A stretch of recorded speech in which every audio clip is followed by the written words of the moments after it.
Oi, pessoal.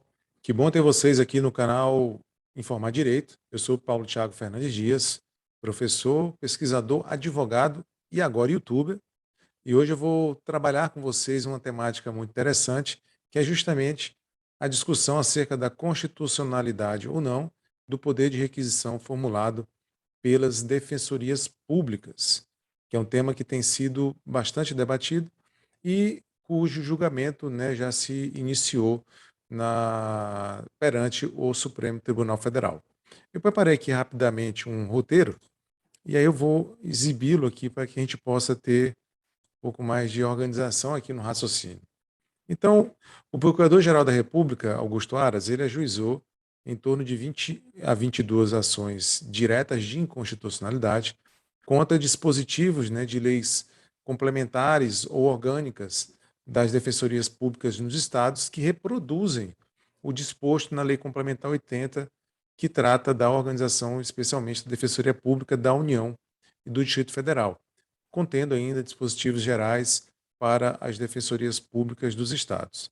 Então percebam aqui que eu estou passando para vocês que praticamente todos os estados foram contemplados aqui com essas ações diretas de inconstitucionalidade. O objeto principal guerreado é justamente o artigo 44 da Lei Complementar 80, em seu inciso 10, que diz o seguinte: são prerrogativas dos membros da Defensoria Pública da União requisitar de autoridade pública e de seus agentes exames, certidões, perícias, vistorias, diligências, processos, documentos, informações, esclarecimentos e providências necessárias ao exercício de suas atribuições.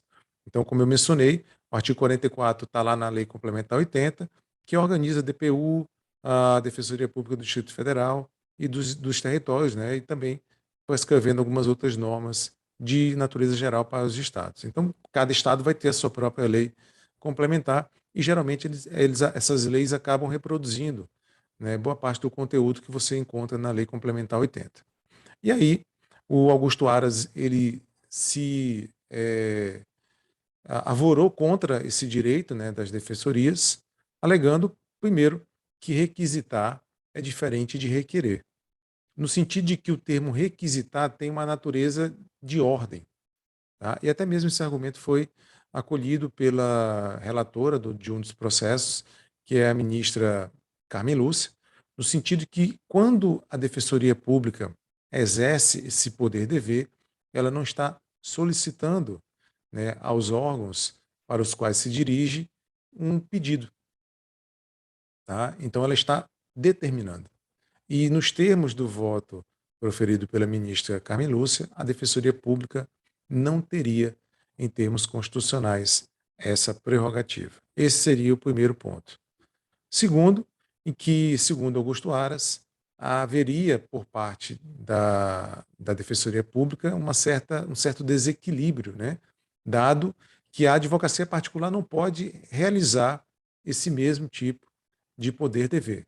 Então, ele entende que há uma quebra no sentido da equiparação entre a defesa particular e a defesa promovida pela Defensoria Pública, dado que a advocacia particular não pode se valer desse tipo de poder-dever. Aqui também teria, segundo o Procurador-Geral da República, uma violação ao princípio que impõe a atuação do Poder Judiciário para decidir sobre determinadas demandas. Então, ele entende que há uma ofensa na afastabilidade da jurisdição, porque a Defensoria Pública, praticamente, ela não dependeria do Poder Judiciário, dado que ela poderia e pode, né, se dirigir diretamente ao órgão do qual ela requer, ou requisita, melhor dizendo, essas informações, certidões e etc.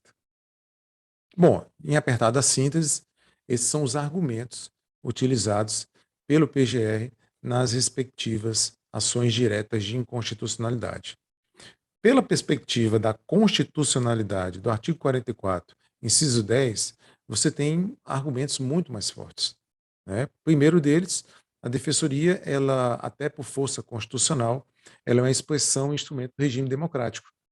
Então, a Defensoria Pública tem um papel fundamental, especialmente porque ela é um órgão que foi bastante privilegiado em sentido de assento constitucional, já que vocês devem imaginar que a Defensoria Pública não existia antes de 88. Então, a Defensoria Pública ela é uma instituição filha da Constituição de 1988 e, justamente por isso, ela recebeu um tratamento constitucional muito mais sólido. É claro, ainda pendente de outras conquistas que a gente espera que ela consiga ao longo dos anos. Então, diz o artigo 134 que é o assento constitucional da Defensoria Pública.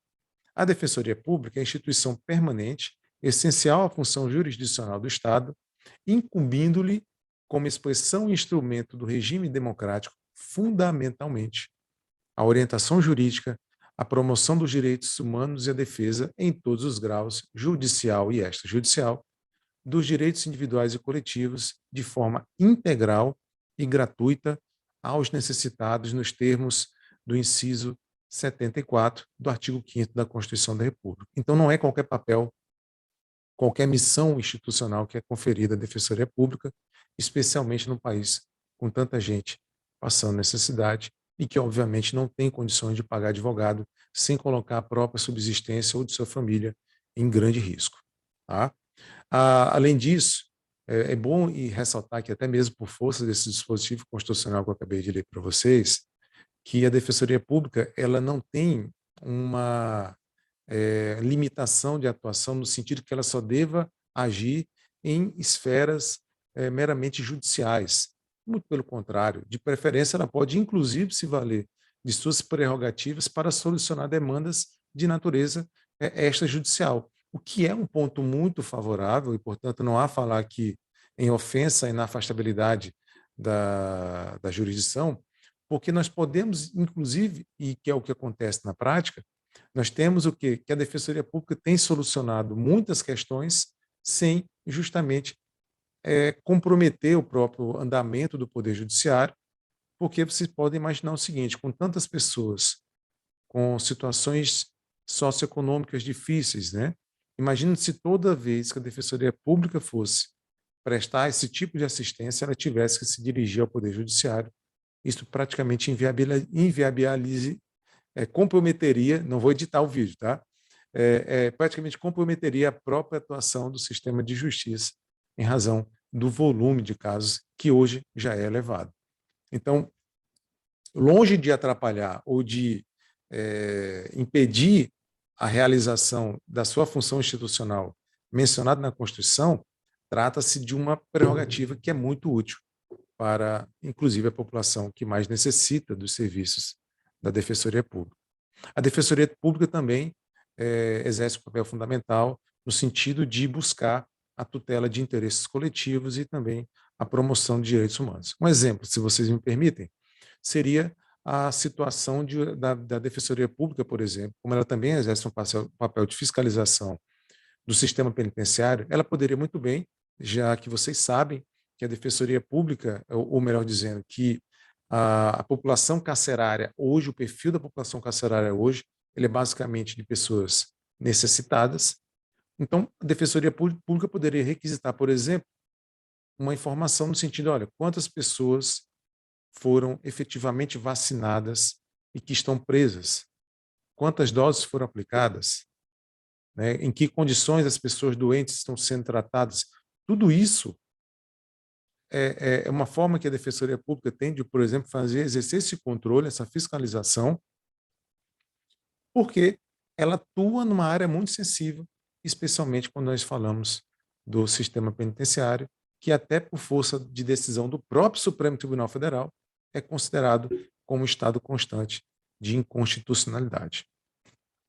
Além disso, a gente também pode derrubar facilmente esse argumento que o Aras trouxe, né, de equiparar a advocacia particular com a própria atuação da Defensoria Pública, porque a própria Constituição ela estabelece a diferença entre a advocacia particular e a Defensoria Pública, tanto que são tratados em dispositivos diferentes.